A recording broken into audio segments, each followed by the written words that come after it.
Today I fucked up, I said my car had 70 cylinders. In my defense, I'm just a girl who never cared much about cars, until I bought my first one. A 2007 Volvo station wagon for €1,500.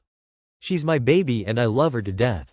Owning her kind of forced me to learn the basics, how to change tires, oil, the whole shebang, cause she deserves the best.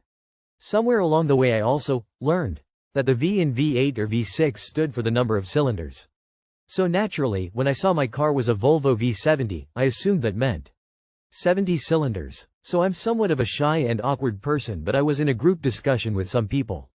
And the conversation naturally went to cars. This one guy was bragging about having a V8 Audi and my dumb freaking mouth blurted out, "That's not that many, mine has 70 cylinders." I don't know what overcame me to say something so rude and arrogant, but what made it worse was everyone just stopped talking and stared at me like I was dumb in complete dead silence.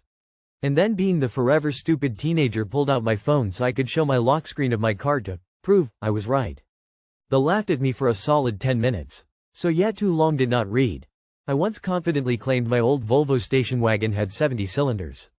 That's cute, and I am laughing at you as well.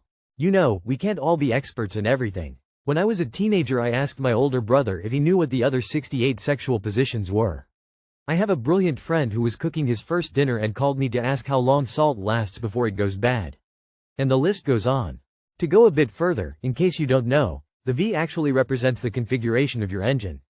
When someone says their engine is a V8, that means that the cylinders are arranged in a V formation with 4 cylinders on each side of the V. If you've ever seen the notation I4 or I6, that means either 4 or 6 cylinders inline.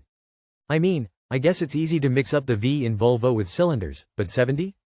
That's more than a whole engine shop. Still, it's hilarious how quickly everyone froze. Maybe they were waiting for you to explain how your car could possibly have that many parts. And honestly, I'd be laughing so hard I'd probably need a tissue, even if I was in the room. It's okay. When I was in high school, someone asked my buddy's sister, who was in college at the time, how big her engine was while trying to figure out what parts they needed for a repair. She just held out her hands and said, "About this big?" She still hasn't lived it down, and it's been over a decade. For comparison, the engine with the highest number of cylinders ever created was a custom-built engine with 48 cylinders, made by combining 16 3-cylinder motorcycle engines. IIRC, the highest number of cylinder in a commercially produced engine, was 36. A number of such radial engines exists, where the cylinders are arranged as 4 blocks of 9 cylinders each. They were mainly used in bomber planes in the later stages of World War II, but I think some fighter also used such an engine. And I believe one custom-built car has been built using such an engine.